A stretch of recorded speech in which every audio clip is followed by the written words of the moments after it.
Imagine for just a moment the silence of a professional football locker room in late August. It's not a peaceful silence, not at all. It's heavy. It's literally suffocating. It is the agonizing silence of 90 men, knowing that 37 of them are about to have their life's work abruptly and permanently dismantled. Welcome to NFL Nexus. I'm your host, and today we are venturing far beyond the superficial statistics. We're moving way past those flashy Sunday highlights. We are stepping into the deep, often terrifying architecture of the human mind under absolute duress.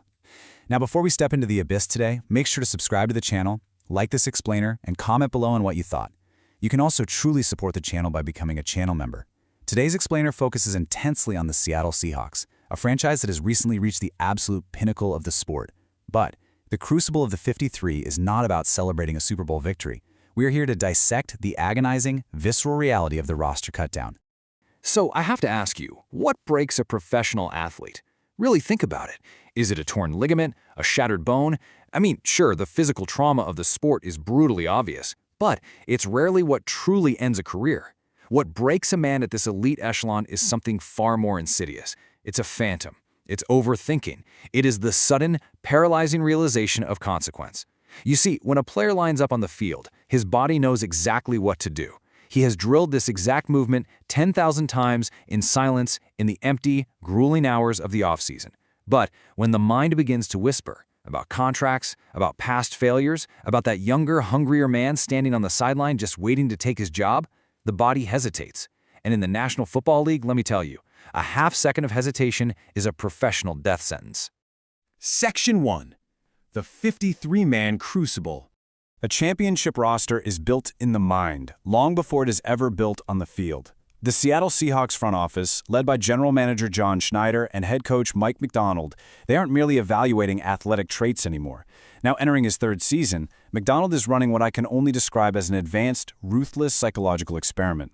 Look out at that practice field. The physical talent of these 90 men in training camp is nearly indistinguishable. They're all massive, they're all violently fast, the physical margins are impossibly thin. So what are Schneider and Macdonald truly hunting for? Mental endurance. The roster limit is absolute, 53 lockers, not one more. The construction of this team is a brutal, calculated subtraction, perfectly designed to strip away those who collapse under the invisible weight of the moment. And remember, the Seahawks are arriving into this season carrying the heavy echo of a title. Winning a championship, that requires a ravenous, desperate hunger. But defending one requires a cold, almost psychopathic level of focus. Human nature inherently begs a champion to relax, to exhale, to feel satisfied. But Macdonald is demanding that every single player completely sever themselves from past glories and face this current agonizing struggle with a beginner's desperate mind. Section 2. The quarterback's burden. Let's look at the heaviest mental load on the team. Inside a single meeting room, three completely distinct psychological profiles currently coexist. First, we have Sam Darnold, the franchise leader. Contracted for at least 2 more seasons. He achieved the ultimate goal, right? Bringing a championship to the city. But here is the terrifying truth. Greatness is a trap. Now, the absolute baseline expectation is utter perfection.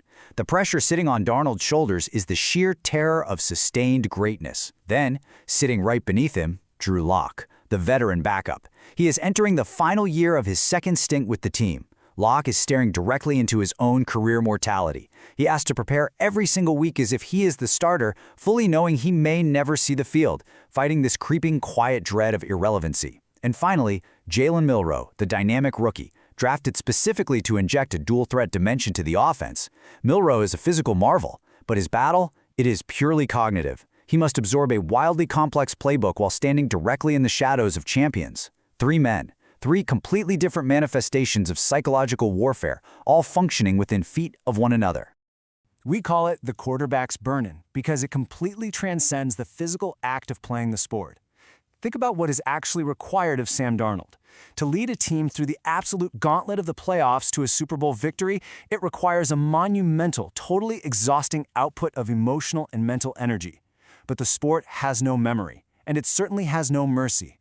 The exact moment that ring is placed on his finger, the burden resets, and it is heavier than before. Darnold must now fight the very human instinct of complacency. Every single interception he throws in a meaningless Tuesday practice will be hyper-analyzed by the media and scrutinized by the coaching staff. He has to construct a towering fortress in his mind, walling off both the vicious criticism of his failures and the intoxicating, deeply poisonous praise of his past success. And for the rookie, Jalen Milroe, the pressure to evolve is just monumental. He brings this incredible, dynamic run-pass option capability to the Seahawks, an explosive element that forces elite defenses to hesitate. But as we know, the NFL is a league that brutally punishes hesitation, and not just in the defense, but in the quarterback. Milroe's challenge is incredibly daunting. He must learn to process complex, masterfully disguised defensive coverages at a speed he has literally never experienced in his life. If he stops to think, he's dead in the water. The conscious mind is simply too slow for the National Football League. He has to internalize this offensive system so deeply that it becomes pure subconscious instinct. If he falls into the mental trap of overthinking, of comparing his own developmental timeline to the seasoned veteran sitting right next to him, well, his generational physical gifts will be entirely neutralized by his own mind. Section 3. Trenches. Confidence versus fear. Let's move down into the dark, violent collisions of the offensive line.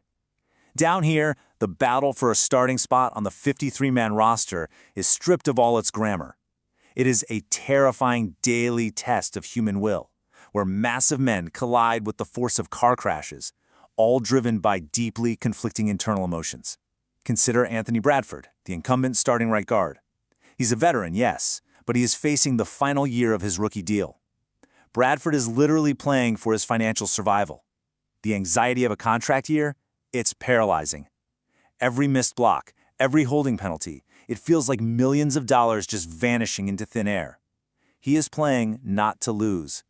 Now standing opposite him is Bo Stevens, a rookie drafted in the 5th round. Stevens was brought here specifically to disrupt this exact hierarchy. He possesses the ultimate weapon of youth: ignorant confidence. He doesn't yet know the crushing depths of failure in this league. He is playing entirely on instinct, completely unburdened by past mistakes or future contracts. It is a profound psychological clash out there on the grass. The paralyzing fear of the veteran directly against the weaponized, reckless execution of the rookie. 148. Take a second and let that number sink in. That is the exact draft position where Bo Stevens was selected. 147 times, NFL franchises evaluated his entire life's work, looked at him, and essentially said no.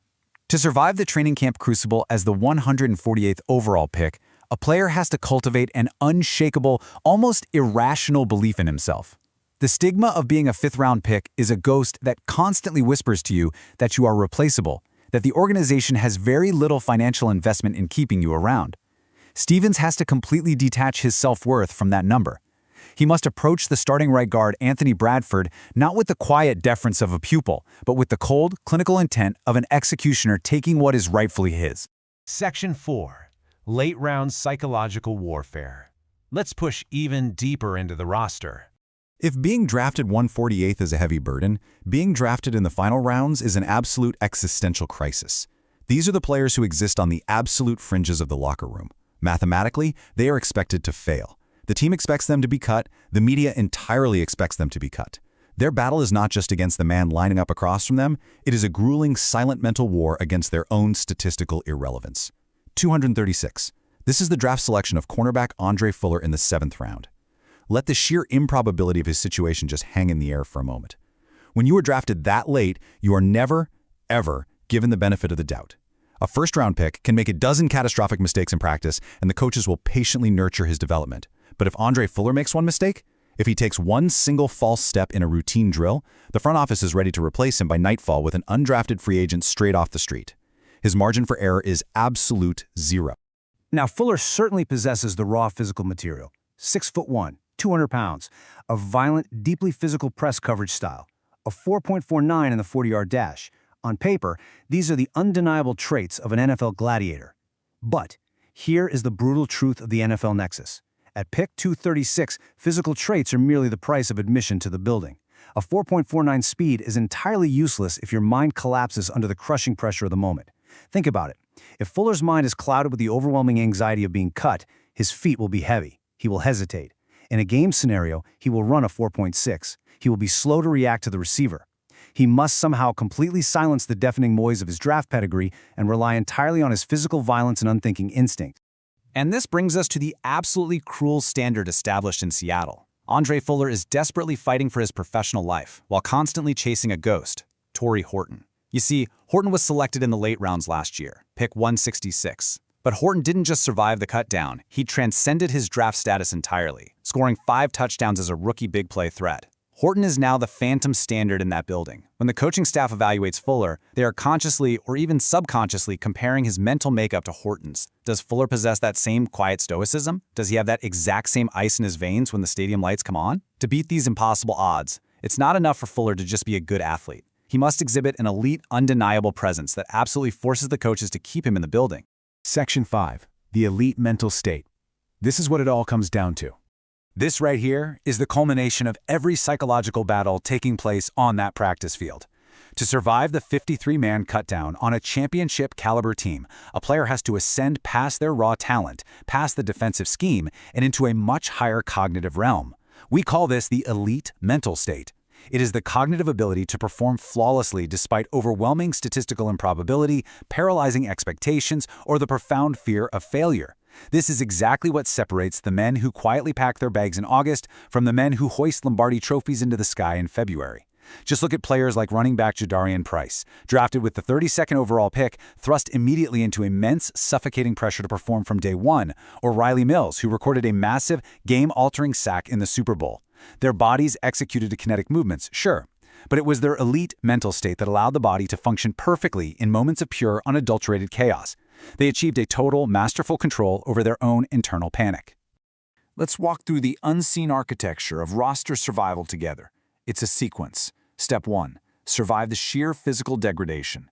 Your body's screaming, ligaments are micro-tearing, but your mind must completely, ruthlessly ignore the pain. Step 2. Weaponize psychological pressure. When the absolute terror of being cut creeps into your hotel room at night, and it will, you cannot run from it.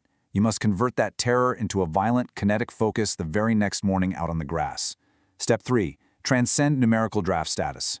Whether you are pick 32 like Price or pick 236 like Fuller, the exact moment that helmet snaps into place, those numbers must cease to exist in your reality. You must operate on pure, unthinking instinct. And finally, Step 4. Cultivate and maintain the elite mental state. It is never enough to just find it once. You have to live inside it every single day, breathing it in under the crushing, relentless scrutiny of coaches like Mike McDonald.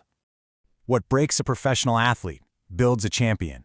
The Seattle Seahawks training camp is a carefully, meticulously constructed environment of maximum pressure, designed intentionally to break the weak. It is a psychological filter. The agonizing anxiety of a contract year, the suffocating burden of defending a championship ring, the impossible mathematical odds of a late-round draft pick. These are the heavy hammers constantly striking the steel. Those who shatter under the overwhelming force, they are simply cleared away in the night. But those who endure it, those who absorb the trauma and channel it into an unyielding, elite mental state, those are the men who survive the crucible of the 53. So we end with this final, profound question: what breaks you and what builds you? The brutal battle happening in Seattle right now is an extreme, magnified reflection of the human condition itself.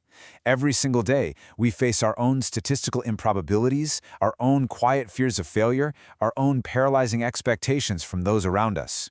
The players surviving this final cut aren't somehow magically devoid of fear. They simply have a fundamentally different relationship with it.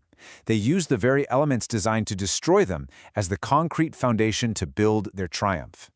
Thank you for diving deep with us today on NFL Nexus. I truly hope this explainer completely changes the way you watch the game this Sunday. Please don't forget to subscribe to the channel, like this explainer, and comment down below on what you thought of the psychology we covered today. You can also directly support the channel by becoming a channel member. Until next time, stay focused and keep building.